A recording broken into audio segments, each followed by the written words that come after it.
अस्सलाम वालेकुम। आऊं आहियां अव्हां जी पंहिंजी नसरीन नाज़। अॼु जंहिं शख़्सियत जो मां ज़िक्र कंदसि कंहिं तारीफ़ जो मुहताज नाहे।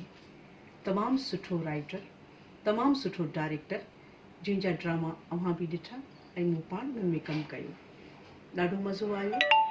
तमामु घणियूं सीरियलूं मां उन्हनि सां गॾु कयूं आहिनि, उन्हनि जी डायरेक्शन में बि कमु कयो आहे ऐं उन्हनि जा लिखियल जेके बि ड्रामा हुआ उहे बि मूं कया ऐं उन्हनि ड्रामनि में मूंखे ख़ूबसूरत ऐं तमामु सुठी मौत मिली, जंहिंमें मां पत्थर दुनिया जो ज़िक्र किए बग़ैर बिल्कुलु न रहंदसि।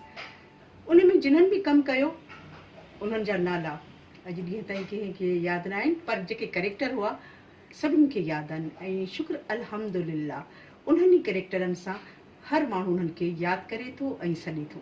जी मां आहियां त नसरीन नाज़, पर माशाअल्लाह मूंखे जन्नत जे नाले सां हर को माण्हू ॾिसे थो, यादि करे थो। उहो नालो मुंहिंजो पइजी चुको आहे ऐं हमेशह हमेशह मुंहिंजो नालो उहो ई रहंदो ऐं इहा महिरबानी आहे कंहिंजी, जी असांजो प्यारो राइटर नूर ज़ौर साहब कंहिं तारीफ़ जो मोहताज न आहे ऐं माशाअल्लाह अल्लाह पाक हुनखे अञा बि तरक़ी ॾे, असांजूं दुआऊं आहिनि। ऐं हाणे NZ जे नाले सां सोशल मीडिया ते चैनल लॉन्च कयो अथसि। जी मां अव्हांखे चवंदुसि त इनखे ज़रूरु शेयर कजो, लाइक कजोसि। अव्हांजो पंहिंजो चैनल आहे NZ जे नाले सां।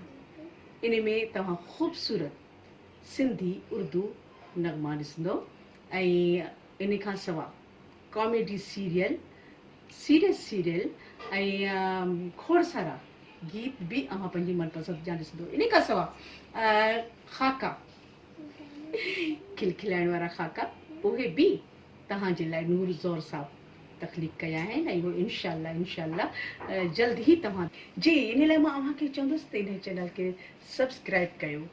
अव्हांजो चैनल, मुंहिंजो चैनल, असां सभिनीनि जो ख़ूबसूरत चैनल NZ जे नाले सां।